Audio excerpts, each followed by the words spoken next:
وہ دعائیں بھی کرتے ہوں گے، شریعت بھی پڑھتے ہوں گے، غریبوں کی مدد بھی کرتے ہوں گے، پیرنٹس کے بھی تابع فرمان ہوں گے، سارے اچھے کام کرتے ہوں گے۔ خدا نے کوئی کنڈیشن کسی شخص کو اس سے مبرہ نہیں کیا۔ خدا نے صرف ایک ہی حل دیا تھا کہ جو شخص چاہتا ہے کہ اس کا پہلوٹا نہ مرے، اس نے اپنے گھر کے دروازے پر خون لگانا ہے، اور کوئی چیز بنی اسرائیل کو اس موت سے نہیں بچا سکتی تھی۔ اور ایسا ہی ہوتا ہے، بنی اسرائیل ویسا ہی کرتے ہیں جیسا خدا انہیں حکم دیتا ہے۔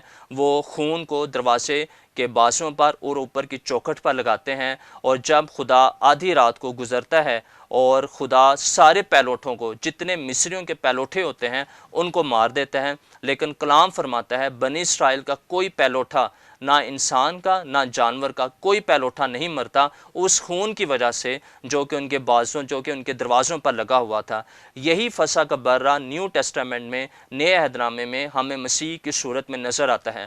مسیح بھی ایک بے عیب برہ، جس نے اپنا خون صلیب پر بہایا، جس نے ہماری خاطر اپنی جان صلیب پر دی۔ جب ہم اس کے خون کو اپنے اوپر لیتے ہیں، جب ہم مسیح کی صلیب پر ایمان رکھتے ہیں، تو چاہے ہم اچھے ہیں چاہے ہم برے ہیں، ہم خدا کے غضب کے علاقے سے باہر آ جاتے ہیں۔ جیسے خدا نے اس خون کی وجہ سے بنی اسرائیل کو چھوڑ دیا، ویسے ہی خدا جب اپنے بیٹے کا خون ہمارے اوپر دیکھتا ہے تو ہمیں وہ چھوڑ دیتا ہے۔ پھر ہمیں ایک ایسے شخص کا ذکر ملتا ہے اعمال کی کتاب میں، جو ہماری سوچ کے مطابق اس کے اندر ساری کوالٹیز تھیں جو اس کو جنت میں یا ہمیشہ کی زندگی میں لے کر جا سکتی تھیں، لیکن اس کے باوجود بھی خدا نے اس کے لیے وہی کنڈیشن لگائی جو بنی اسرائیل کے لیے تھی، اور وہ تھا خون۔ جس شخص کا ذکر میں آپ کے سامنے کرنا چاہتا ہوں وہ اعمال کی کتاب اس کے 10ویں باب میں کرنیلیس ہے۔ میں اس کے 10ویں باب سے کچھ آیات آپ کے سامنے پڑھنا چاہوں گا۔ کیسریا میں 10واں چیپٹر ہے، اعمال 10واں چیپٹر، پہلی آیت۔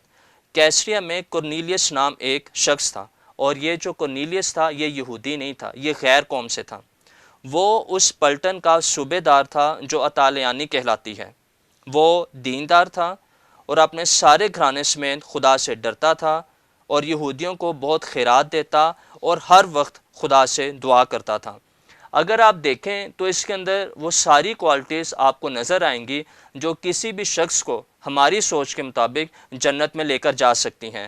وہ دیانتدار بھی ہے، خدا سے بھی ڈرتا ہے، خیرات بھی دیتا ہے اور ہر وقت دعا کرتا ہے، لیکن اس کے باوجود بھی اس کو ایک فرشتہ دکھائی دیتا ہے رویا میں، اور اس کو یہ کہتا ہے کہ تیری دعائیں اور تیری خیرات یادگاری کے لیے خدا کے حضور پہنچی، لیکن اس کے باوجود بھی تجھے نجات نہیں ملی۔ نجات تجھے اس وقت ملے گی جب تو پطرس کو بلائے گا۔ 11ویں چیپٹر میں آپ پڑھیں تو فرشتہ اس سے کہتا ہے کہ تو پطرس کو بلا، اور وہ تجھ سے ایسی باتیں کہے گا جس سے تو اور تیرا گھرانہ نجات پائے گا۔ تیری خیرات تجھے نجات نہیں دے گی، تیرا خدا سے دعائیں کرنا، تیرا چرچ جانا، تیرا غریبوں کی مدد کرنا، کوئی چیز تجھے نجات نہیں دے گی، تجھے صرف پطرس کی باتیں نجات دیں گی۔ اور پطرس نے کیا باتیں کہیں؟ اعمال 10ویں باب اس کی 34ویں آیت سے لے کر اس کی 43ویں آیت تک وہ ساری باتیں درج ہیں۔ پطرس نے کرنیلیس کے گھرانے کو مسیح کی خوشخبری دی۔ پطرس کرنیلیس کے گھرانے کو بتاتا ہے کہ مسیح یسوع کو خدا باپ نے روح القدس سے مسح کیا، وہ بھلائی کرتا، اور جتنے لوگ ابلیس کے ہاتھوں ظلم اٹھاتے تھے، بدرو گرفتار تھے، اس کو اس نے آزاد کر دیا۔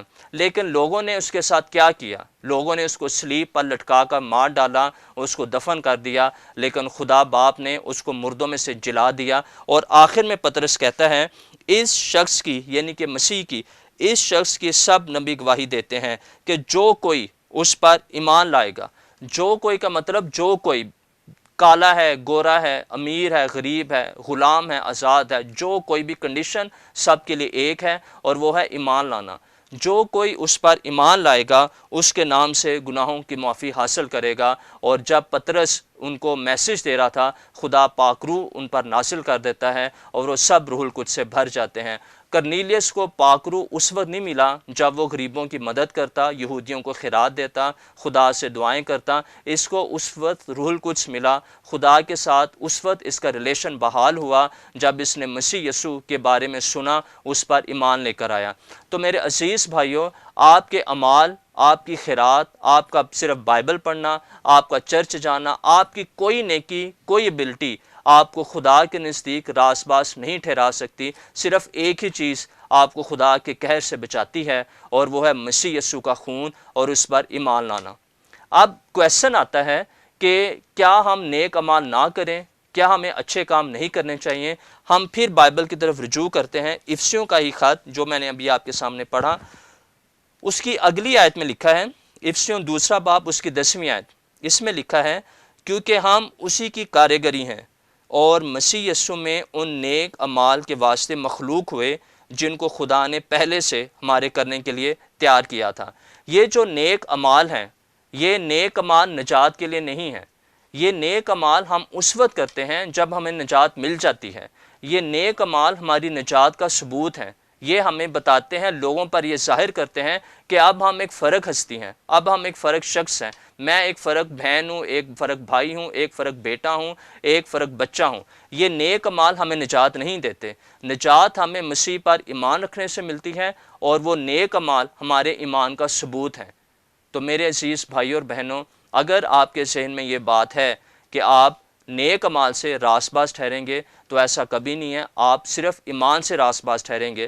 اور اگر آپ نے کبھی مسیح کو قبول نہیں کیا، تو آپ یہ چھوٹی سی دعا میرے پیچھے کر سکتے ہیں۔ یہ نجات کی دعا ہے، اور اس سے آپ کی زندگی بدلے گی۔ آپ بیٹھے بیٹھے یہ کہہ سکتے ہیں، پیارے خداوند یسوع، میں اقرار کرتا ہوں کہ میں گنہگار ہوں۔